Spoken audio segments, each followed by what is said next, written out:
அப்படியே மாறி ஒரு தெய்வமாக மாறுற மாதிரியான ஒரு அவதாரம் தான் இது. அதாவது தாயையே கொல்லக்கூடிய ஒரு மகனாக அவதாரம் எடுத்த சிறப்பானதுதான் இந்த பரசுராமர்.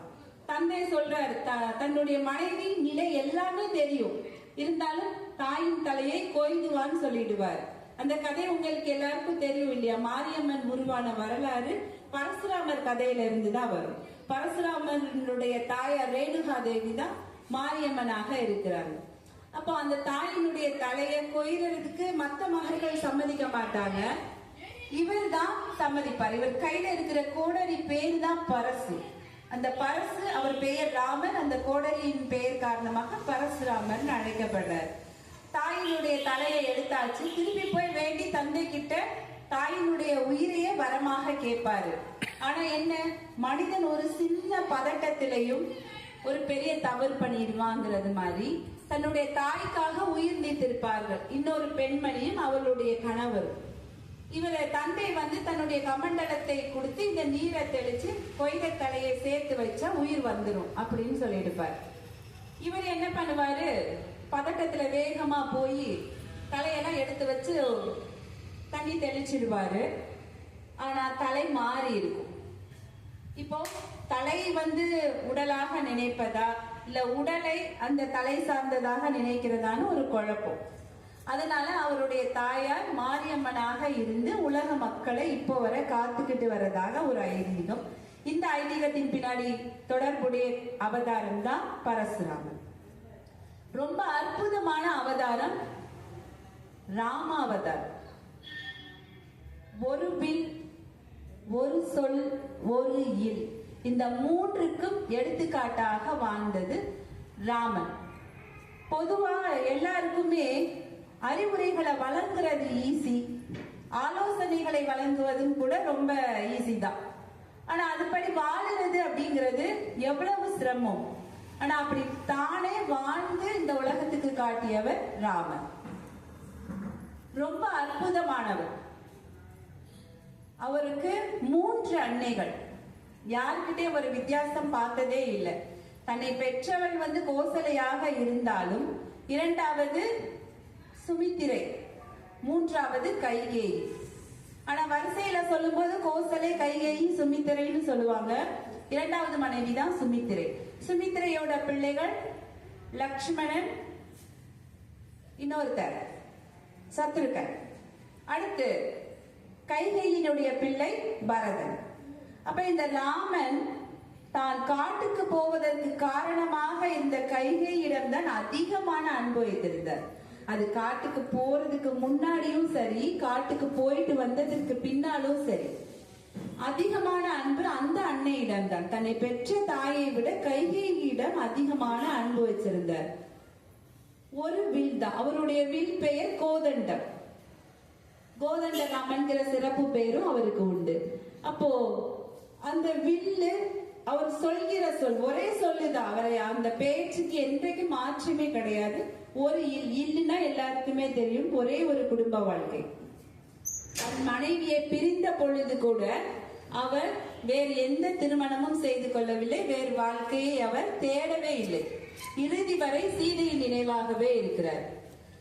அவருடைய மனைவி சீதை, அவளா மகாலட்சுமி இல்லையா, அற்புதமானவள். அவள் ஜனகனின் மகளாக நமக்கு தெரியும்.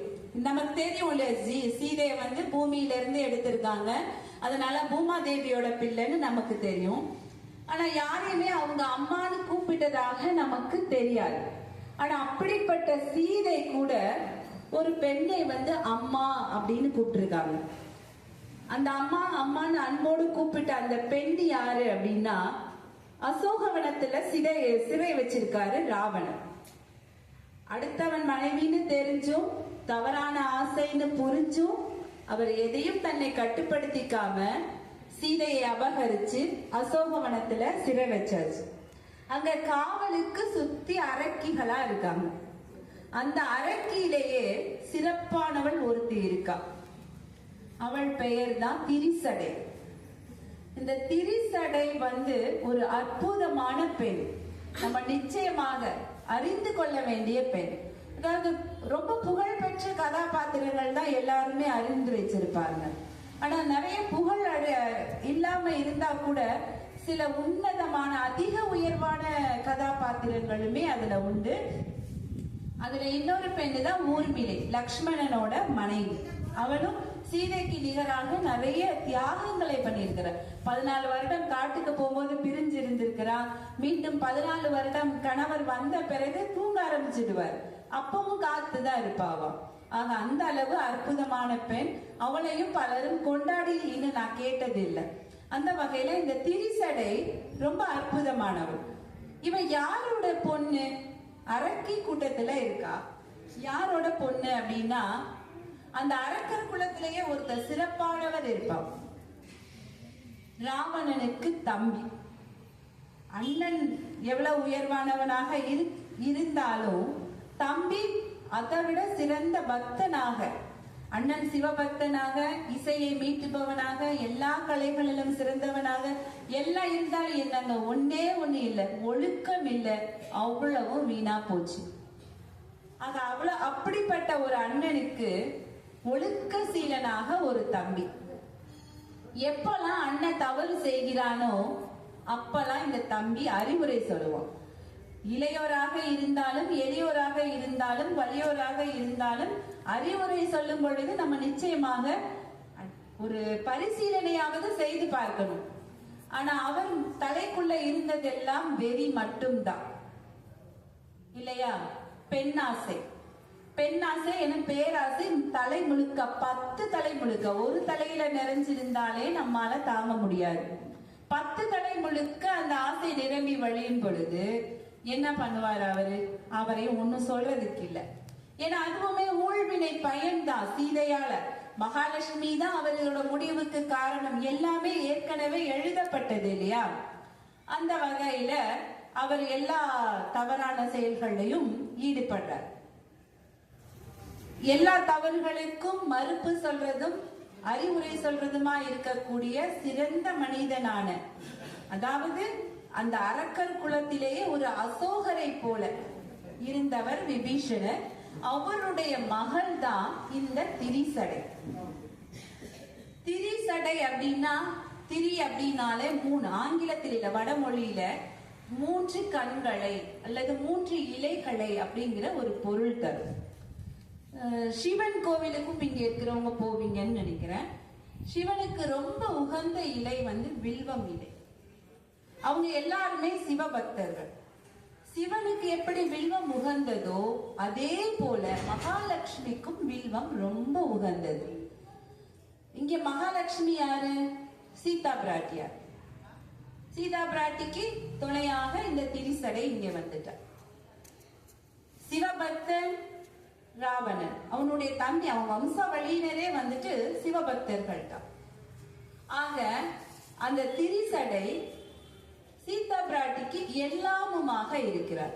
எல்லாமுமாக அப்படின்னா ரொம்ப மனசு வலிக்கும் பொழுது ஒரு குழந்தையாகட்டும் இல்ல ஒரு வலியாகட்டும், உடல்ல ஏற்படுற வலியாகட்டும், நம்ம உடனே அம்மா அப்படின்னு தான் சொல்லுவோம். மா வலிக்குதே அப்படின்னு சொல்லுவோம். அந்த மாதிரி சீதா பிராட்டியை, சீதாவே 3 முறை அம்மா அப்படின்னு அழைக்கக்கூடிய உயர்ந்த இடத்துல அந்த திரிசடை இருந்திருக்காங்க. எப்போல்லாம் சீதைக்குள்ள தன்னை பற்றிய ஒரு கவலையோ பயமோ கேள்விகளோ வரும் பொழுது அப்பமெல்லாம் இந்த திரிசடை அவங்களுக்கு உண்மையை விளக்கி அவர்களுடைய வாழ்க்கையை புரிய வச்சிருக்காங்க. எல்லாமே மாயாலோகம் தான். ஏன்னா ஒரு மாய மானை பார்த்ததுனாலதான் அவர்களுடைய வாழ்க்கை பாதையை மாறிடுச்சு. அதே போல அங்க ராவணன் கடும் சொற்களை பேசி இந்த ராமரும் லக்ஷ்மணனும் இறந்தது போல மாயத்தை காட்டும் போதும் இந்த திரிசடை தான் ஆறுதல் படுத்துவான். போர்க்களத்துல போர் நடந்துகிட்டு இருக்கு. கும்பகர்ணன் ராமரோட போர் செய்து கொண்டிருக்கிறார். இப்போ கூட அந்த 10 தலையிலும் இருக்கக்கூடிய ஆசை அவருக்கு தீராம சீதையை போய் சந்திக்கிறார். சந்திச்சு தன்னை திருமணம் செய்துக்கிறதுக்காக யாரை கூட்டிக்கிட்டு வராரு அப்படின்னா மாய ஜனகரை கூட்டிக்கிட்டு வராரு. ஜனகன் சீதையோட அப்பா. மாய ஜனகன்னா இவரு மாயத்தில் உருவாக்கிய அந்த தந்தைய அடிப்பது போல எல்லாவற்றையும் செய்யும் பொழுது அவர் என்ன சொல்றாரு? உன்னோட இவர் பேச்சை கேளு, நீ அவர் சொல்றது சரிதான், இவர் தான் இந்த உலகத்தில் சிறந்தவர், சிறந்த ஆண்மகன், இவரை நீ திருமணம் செய்துக்கோன்னு சொல்றார். அப்போ நீ எல்லாம் ஒரு தந்தையா அப்படின்னு அவள் ரொம்ப மனசு வருத்து போய் ரொம்ப கோபமாக பேசுகிறாக. எதுவும் செய்யலையா அப்படின்னோ இல்ல எதிர்பாராம நடக்கிற ஒன்றுக்கு நம்மளாகவே நம்மளை பழி ஏற்றுக் கொள்வதோ இப்படி ஏதோ ஒரு விஷயம் நமக்குள்ள நடந்து கொண்டே இருக்கும். இந்த மாதிரி ஒரு அழகான கோவில்ல ஒரு அர்ச்சகர் அழகா தவறாமல் பூஜை பண்ணிக்கிட்டே வராரு.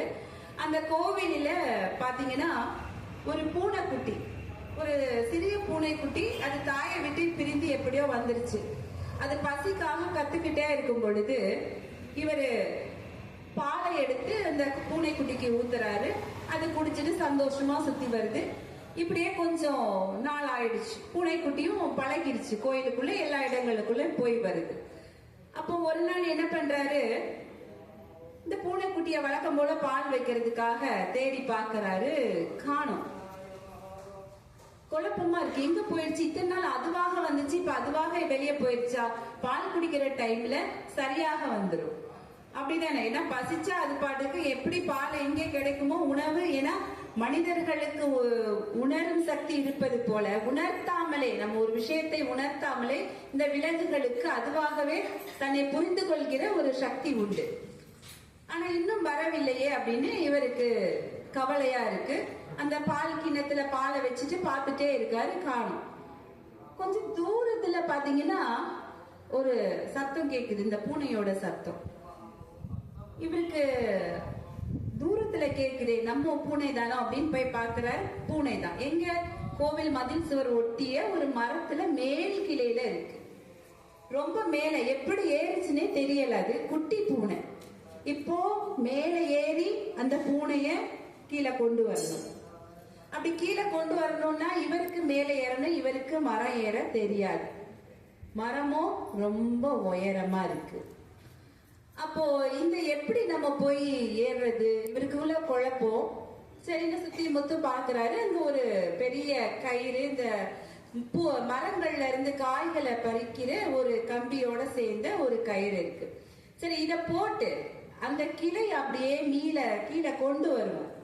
அந்த பூனைக்குட்டி கீழே வந்துடும். ஏன்னா அப்ப அது இறங்க தெரியாம தான் கத்திக்கிட்டே இருக்கு. இது கொஞ்சம் பெரிய பூனைக்குட்டியா இருந்தா அது கீழே அப்படியே குதிச்சிடும். இதுக்கு குதிக்கவும் தெரியல. இவரை பார்த்த உடனே அதுக்கு பசியோட ஞாபகம் அதிகமா வந்துருச்சு, அதிகமா கூச்சல் போடுது. இவருக்கு மனசெல்லாம் பரிதவிக்குது. ஒரு தாய்மை உணர்வு. ஒரு சின்ன குட்டி அது அழகா பால் குடிச்சிட்டு அது பாட்டு இருந்தது. எப்படி காப்பாத்துறது? ஆளு யாரும் இல்லை. சரி, இத முயற்சி பண்ணி பார்க்கலாம் அப்படின்னு சொல்லிட்டு இவர் என்ன பண்றாரு, அந்த கம்பியை தூக்கி போடுறாரு. அந்த கம்பி இவர் போட்ட அவசரத்துல சட்டுன்னு மேல போயிட்டு கீழே வந்துருது. இதுல ஒரு அசைவு மட்டும்தான் ஏற்படுது. இந்த அசைவு ஏற்பட்ட உடனே இந்த பூனைக்குட்டி, இவர் என்ன நினைச்சாரு, இந்த கம்பியோட கிளை கீழே வரும், பூனைக்குட்டியை தூக்கிடலாம். ஆனா லேசா ஒரு அசைவு அசைஞ்சிட்டு அந்த மரக்கிளை மேல போயிருது. இந்த அசைஞ்ச சில நொடியில இந்த பூனைக்குட்டி அப்படியே பறந்துருச்சு. எங்க போச்சுன்னே தெரியல. இவர் கோயிலுக்குள்ள தேடி பாக்குறாரு, எங்கேயும் உள்ள சத்தமும் கேட்கல. இவருக்கு மனசெல்லாம் பதறுது. சரி, இந்த கோவிலை விட்டு வெளியே ஓடி கோவில் அந்த மரத்துக்கு பின்பகுதியில இருக்கிற எல்லா இடங்கள்லயும் தேடி பாக்குறாரு, காணல. இவருக்கு கண்ணீர் பெருகுது. நம்ம பூனைக்குட்டிக்கு பால் கொடுக்காம பேசாம அதுவா இறங்கி வரட்டும்னு கூட விட்டுருக்கலாம். நம்ம நல்லது செய்யணும் தான் நினைச்சோம் இல்லையா? நிச்சயமா நம்ம நல்லது செய்யணும் தான் நினைச்சோம். ஆனா இந்த பூனைக்குட்டி இப்படி ஆயிடுச்சு, காணலையே அப்படின்னு சொல்லிட்டு இறைவன் முன்னாடி உட்கார்ந்து, நான் தெரிஞ்சோ தெரியாமலோ இப்படி பண்ணிட்டேப்பா, பூனைக்காக பசியாத்தணுங்கிறதுக்காக தான் பார்க்க போனேன் அப்படின்னு சொல்லி அவை நம்ம சொல்லாமலே எல்லாம் அறிபவன் இறைவன். இருந்தாலும் வாயார அவ்வளோத்தையும் சொல்லிட்டு இவர் உட்கார்ந்து அப்படி கண்ணீர் வடியுது, அழுதுகிட்டே இருக்காரு அன்னைக்கு முழுக்க. அப்புறம் என்ன பண்றது? எதுவா இருந்தாலும் நம்ம வழக்கமான வேலைகள் தானே. எத்தனை இழப்புகள் இருந்தாலும் மகிழ்ச்சிகள் இருந்தாலும் வழக்கமான வேலைகள் சூரியன் சந்திரனை போல நம்ம செஞ்சுக்கிட்டே இருக்கணும் இல்லையா? அது போல தன்னோட இயல்பான வேலைக்கு வெளியில வர நான் மனசுக்குள்ள அந்த கலக்கம் இன்னும் மாறல. அப்போ வழக்கமா வர்ற ஒரு கோயிலுக்கு வர்ற ஒரு அம்மா பூனைக்குட்டிக்கான பிஸ்கட் இருக்கா அப்படின்னு சொல்லி கேக்குறாங்க அந்த கடையில. இவர் இந்த கடை வழியா வர்றாரு. இந்த வாசகம் காதல விழுந்தோடனே இவருக்குள்ள ஒரு ஆச்சரியம், என்னம்மா நீங்க எல்லாம் பூனைக்குட்டி வளர்க்க ஆரம்பிச்சிட்டீங்களா அப்படின்னு கேக்குறாரு. உடனே இல்லைங்க, பூனைக்குட்டியாவது வளர்க்கறதாவது, எனக்கு பூனைக்குட்டியெல்லாம் ரொம்பலாம் ஒன்றும் விருப்பம் கிடையாது. ஆனா என் பொண்ணு பூனைக்குட்டி வேணும் வேணும்னு ஒரே அடம், எங்க போனாலும் பூனைக்குட்டி வேணும் பூனைக்குட்டி வேணும்னு கேட்பா. நான் பூனைக்குட்டி வாங்கி தரமாட்டேன்னு சொல்லிட்டு ரொம்ப அழுதுருச்சு. உடனே கோவத்துல அவளை போட்டு அடிச்சுட்டு, உனக்கு பூனைக்குட்டி வேணும்னா போய் கடவுள்கிட்ட கண்ணை மூடி கேளு, உனக்கு கிடைக்கும்னு சொன்னேன். என் பொண்ணு ரொம்ப நம்பிக்கையோட கடவுள் முன்னாடி உட்கார்ந்து கண்ணை மூடி கேட்டுக்கிட்டே இருந்தா. என்ன ஒரு ஆச்சரியம் பாருங்க, அவ கண்ணை மூடி கேட்டுட்டே இருக்கா, ஒரு பூனைக்குட்டி மேல இருந்து பறந்து அவ கையில விழுந்துருச்சு. பாத்தீங்களா? இந்த பூனைக்குட்டி இவர் என்ன நினைச்சிட்டாரு, எங்கேயோ பறந்து விழுந்துருச்சு.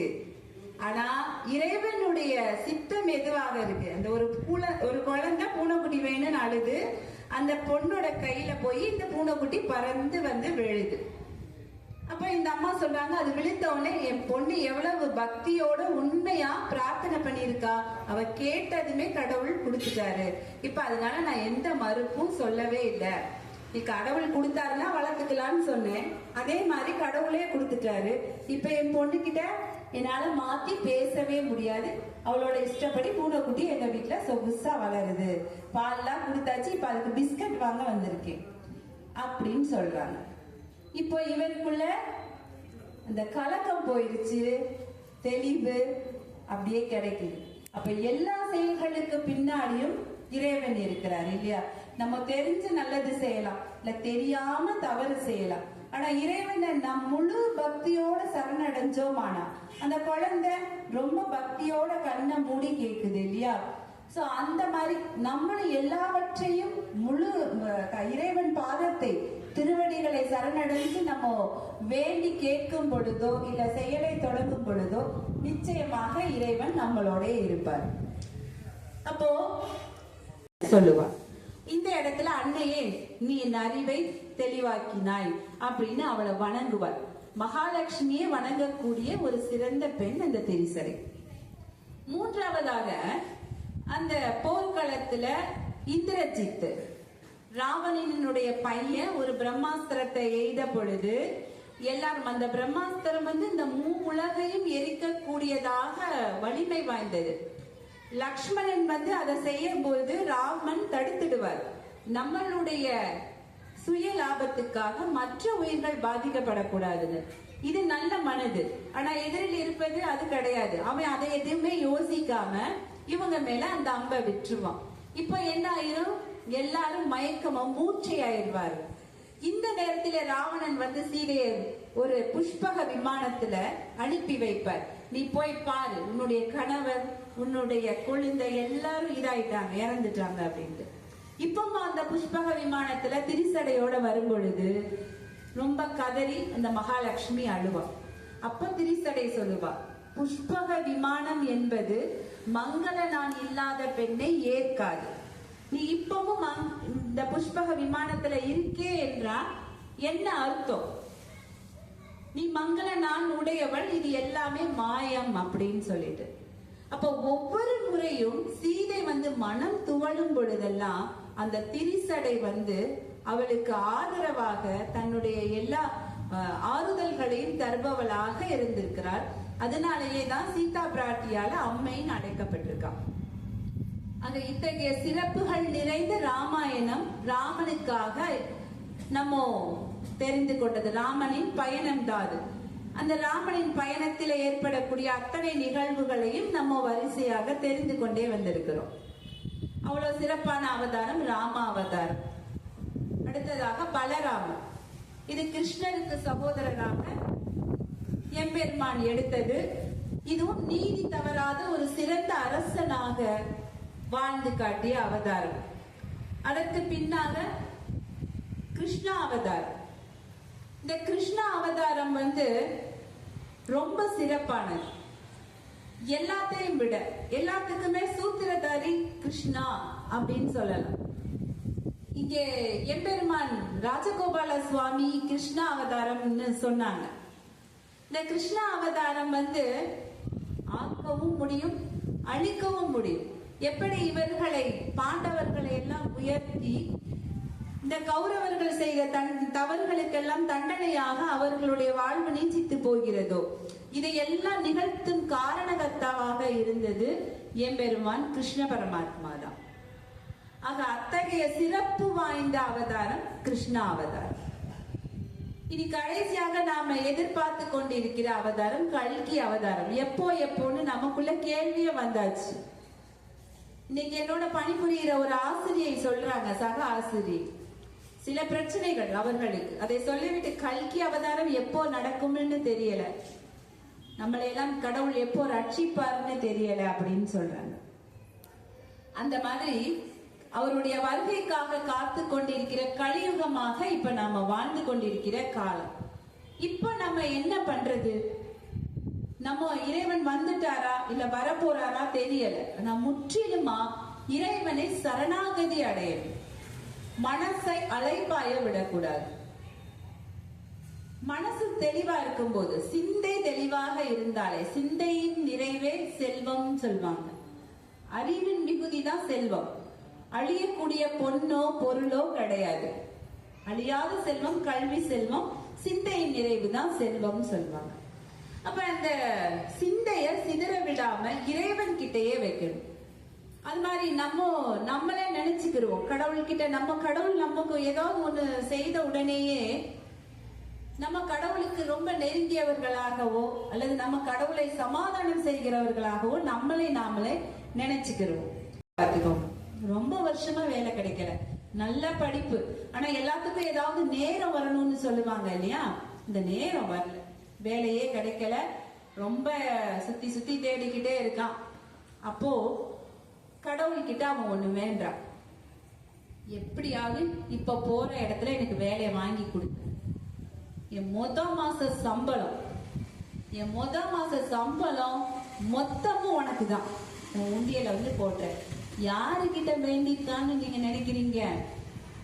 திருப்பதி வெங்கடாஜலபதி கிட்ட வேண்டி இருக்கான். சரியா?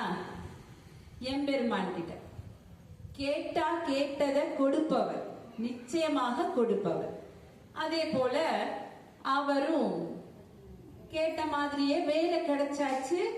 இவன் நினைச்சதை விட வருமானம் அதிகமா, பதவி கூடுதலா கிடைச்சிருக்கு. அப்ப வருமானம் அதை விட கூடுதலா கிடைச்சிருக்கு. நம்ம கேட்டதிலும் அதிகமா செய்யக்கூடியவர் இறைவன். ஆனா சொன்னதையோட குறைவா செய்யறவன் மனுஷன். இப்ப அவனுக்கு தோணுது, ஆஹா கடவுளே நீ எனக்கு கொடுத்துட்ட, ரொம்ப மகிழ்ச்சி, நான் உன்னை இந்த பார்க்க வந்துட்டேன், சம்பளம் வாங்கியாச்சு, பார்க்க போறான். போகும்போது அவனுக்கு தோணுது, நம்ம அந்த வேலையை தானே நினைச்சோம், அந்த வேலையை தானே கேட்டோம், இது அவரா கொடுத்துட்டாரு, நான் நினைக்கல, நீங்களா கொடுத்துருக்கீங்க பிரியப்பட்டு, அப்ப நான் அந்த வேலைக்கான சம்பளத்தை நான் எடுத்துக்கிறேன். அந்த வேலைக்கான சம்பளத்தை நான் உனக்கு தந்துடுறேன். இப்ப அதை எடுத்தாச்சு. ஊருக்கு எல்லாம் பிரயாணத்துக்கு தயார் செய்துட்டு இருக்கான். இப்ப அவனுக்குள்ள தோணுது, நம்ம கேட்டா எல்லாம் செய்வாரு, நம்ம கேட்டா எல்லாம் செய்வாரு. அப்போ அவருக்கு இதை இப்படியே கொண்டு போறதா, சரி பாத்துக்கலாம் அப்படின்னு சொல்லிட்டு கையில அது ஒரு 5000 ரூபாய்ன்னு வைத்துக் கொள்ளுங்களேன், கையில வச்சிருக்கான், கொண்டுட்டு வரான். இப்போ நெடும் கூட்டம் இருக்காங்க, வரிசையில நின்று சாமியை தரிசனம் பண்ணிக்கிறதுக்கு வர அந்த பெரிய உண்டியல் இருக்கு. அப்ப கிட்ட போகும் பொழுது அவன் நினைக்கிறான், இந்த 5000ஐயுமே போடுறதா, இங்க எவ்வளவு பெரிய உண்டியல், எவ்வளவு கூட்டம், எவ்வளவு பக்தர்கள், என்ன மாதிரி எவ்வளவு பேருக்கு அவர் நல்லது பண்ணியிருப்பார், எம்பெருமான் கருணையே வடிவானவர். அப்ப நான் போட்டா அவர் பண்ண போறார், பெரிய ஆளா ஆக போறார், இல்ல நான் கொடுக்கலன்னா அவர் என்னென்ன கோபமா பட போறார், இப்படி எல்லாம் தோணுது அவனுக்கு. சரி நம்ம என்ன பண்ணலாம், ஒரே ஒரு 500 ரூபாய போடலாம், மத்ததையெல்லாம் பாக்கெட்ல வச்சுக்கலாம் அப்படின்னு அவன் நினைச்சுக்கிட்டே வர. அதே போல பாக்கெட்ல வச்சாச்சு. கிட்ட போய்கிட்டே இருக்காங்க. கியூ வருது. உண்டியல் பக்கத்துல வந்துருச்சு. உண்டியல் கிட்ட வரும்போது பின்னாடி இருந்து ஒருத்தர் தம்பி தம்பி தம்பின்னு கூப்பிடுறாரு. யார கூப்பிடுறாருன்னு தெரியல. என்னடா இது திடீர்னு நம்மள தம்பி தம்பி யாரையோ கூப்பிடுறாங்க. அப்புறம் எல்லாரும் திரும்பி பாத்துக்கிறாங்க. இவரன்னு பாக்குறாரு. பின்னால ஒருத்தர் தம்பி தம்பின்னு கைய காட்டுறாரு. அவனோட காலடியில பார்த்தா இவ்வளவு கட்டு பணம் இருக்கு. உடனே இவனுக்கு ஆச்சரியமா போயிடுச்சு. எம்பெருமா ரொம்ப ரொம்ப கருணையானவர், என்ன அப்படின்னு கேக்குறான். அதை எடுத்துருங்க. அத கைய காட்டுறாரு. இவன் சொல்றது கேட்கல. பக்கத்துல யாரும் கவனிக்கல. உடனே அவன் அதை எடுத்துட்டான். எனக்கு அடுத்தவர்கள் பொருள் மேல ஆசையே கிடையாது. நான் ஆசையே படமாட்டேன். நான் நியாயமானவன். நான் என்னோட சம்பளத்தை தாரேன்னு சொல்லியிருக்கேன். அதுவும் எனக்கு நான் கேட்ட சம்பளத்துக்குள்ள காசை தான் வச்சிருக்கேன். இப்ப என்ன முடிவு பண்ணிருக்கேன், சரி இவ்வளவு பேர் இருக்கிறதுனால ஒரு 500 ரூபாய் மட்டும் போடுறதா இருக்கேன். நான் நியாயமானவன். உடனே என்ன பண்றாரு, அவர் உண்டியலையும் காட்டுறாரு. என்ன சொல்றாருன்னு புரியல.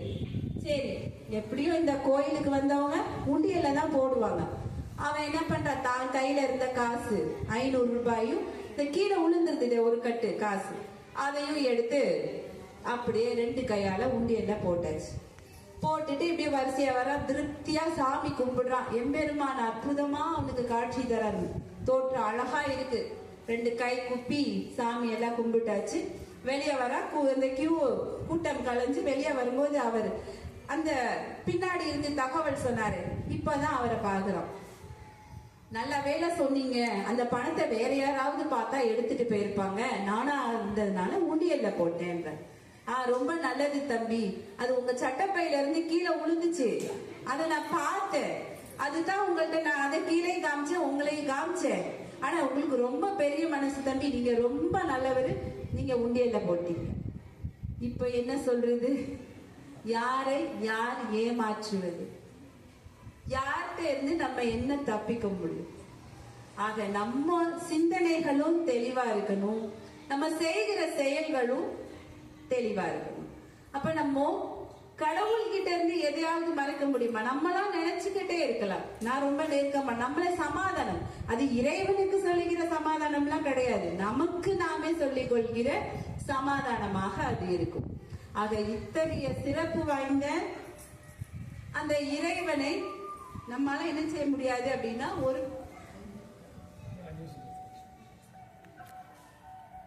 அப்போ நம்மளோட சிந்தனை அதுக்கு தான் தெளிவா வச்சுக்கணும் அப்படிங்கிறது. நம்ம இறைவன் கிட்ட என்ன கேட்கிறோமோ அது இறைவன் நமக்கு பக்தியை எப்போ நம்ம சொல்லி தர்றது. நிச்சயமாக இது நான் பேசுகிறேன் அப்படிங்கிறதுக்காக இல்லை. ஒரு நல்ல நல்ல விஷயங்கள் நடக்கும் பொழுது, கோவில் சார்ந்து இல்ல இறைவன் பக்தியை நம்ம ஒரு சாப்பாடு ஊட்டும் பொழுதோ அல்லது ஒரு தலைவாரி விடும் பொழுதோ நம்ம அந்த குழந்தைங்களோட பேசிக்கிட்டே இருக்கும் பொழுது அந்த குழந்தைங்களுக்கும் நம்ம கிட்ட பேசணும்னு தோணும். நான் வேலை பார்க்கிற அந்த பள்ளியில ஒவ்வொரு குழந்தைங்க கிட்டையும் சொல்லுவேன், நீ யாருக்கிட்ட பேசுறியோ அந்த உறவு முறை சொல்லியே தான் நீ பேசணும். அம்மா கிட்ட பேசுறியா, என்ன அம்மா, அப்பா கிட்ட பேசுறியா, இந்த உறவு முறைய சொல்லி சொல்லி பேசும் பொழுது அந்த உறவுகளுக்கு இடையேயான அந்த அழுத்தமும் நெருக்கமும் நிச்சயமாக அதிகமாகும். விருந்தினர்கள் வராங்களா, அவங்க உறவு முறைய சொல்லி நீங்க வரவேற்பு பண்ணுங்க. ஏன்னா இப்ப இருக்கிற காலங்கள்ல வாங்க சாப்பிடுங்க உட்காருங்க, அது என்ன உறவு முறைங்கிறதே சொல்றது இல்லாம ஆயிடுச்சு. அப்போ அந்த பழக்கத்தை நம்ம குழந்தைங்களுக்கு கத்து தரணும். முதல்ல என் வீட்டு குழந்தைங்களுக்கு கத்து கொடுத்துருக்கேன். அது போக பள்ளியிலையும் எல்லா குழந்தை, என்னோட மாணவர் மாணவிகள் எல்லாருக்குமே இது அவர்கள் பண்றாங்களா அப்படின்னா.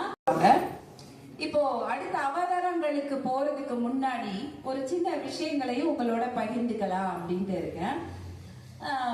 ஆழ்வார்கள் குறித்து பேசணும்னு சொல்லியிருந்தாங்க. முதல்ல இறைவனை குறித்து பேசிட்டு அதுக்கப்புறமாக ஆழ்வார்களுக்குள்ள வரலாம் அப்படின்ட்டு. அதாவது நம்ம என்ன செயலும் சிந்தனை இது எப்படி ஒன்றிணையுது அப்படிங்கிறத சொன்னேன். ஃபர்ஸ்ட் என்ன சொன்னேன், ஏன் வாழ வேண்டும், எப்படி வாழ வேண்டும், எதற்காக இறைவன் நம்மளை படைச்சிருக்காரு, இது எதுவுமே நமக்கு தெரியாது. ஆனா இறைவனுடைய படைப்பின் நோக்கம் முடியாது. எப்படி அதுகிட்ட இருந்து பாதுகாக்கிறது, அத சுத்திலும் நம்ம என்ன பண்ணலாம், சர்க்கரைய போட்டு வச்சோமானா இந்த எறும்புகள் என்ன பண்ணும், இந்த சர்க்கரையிலேயே தங்கிடும். அந்த இனிப்பு பலகாரத்துக்கு போகாது. அதே போலதான் நம்ம ஒரு சின்ன சின்னதாக ஏதாவது ஒரு நிகழ்ச்சிகளோ ஒரு சின்ன சந்தோஷங்களோ ஏற்படும் பொழுது, இல்ல சின்ன ஒரு சாதனையோ புரிந்த பொழுது நம்மளுடைய மனசு அதனுள்ளேயே ஆழ்ந்து அடுத்ததான ஒரு செயலுக்கு போக மாட்டேங்குது. அப்ப நம்மளுடைய எண்ணங்களுடைய வலிமையை நம்ம எப்படி சேர்க்கணும், இந்த மாதிரி ஒவ்வொரு விஷயங்களா நம்ம தெரிஞ்சுக்கணும் அப்படின்னு ரமண மகரிஷி எல்லாருக்கும் ஒரு அறிவுரை சொன்னதாகவும் ஒரு கதை உண்டு. உண்மைதானே? எறும்பு இந்த சர்க்கரையை தாண்டி இன்னொரு இனிப்புக்கு போகாது, அதிலே மூழ்கிடும். நம்மளும் அதே போல சின்ன சின்ன விஷயங்கள்லயே மூழ்கிட்டு பெரியதாக எடுத்திருந்த அந்த முடிவை நோக்கி அடுத்ததாக நகர்வதே இல்லை.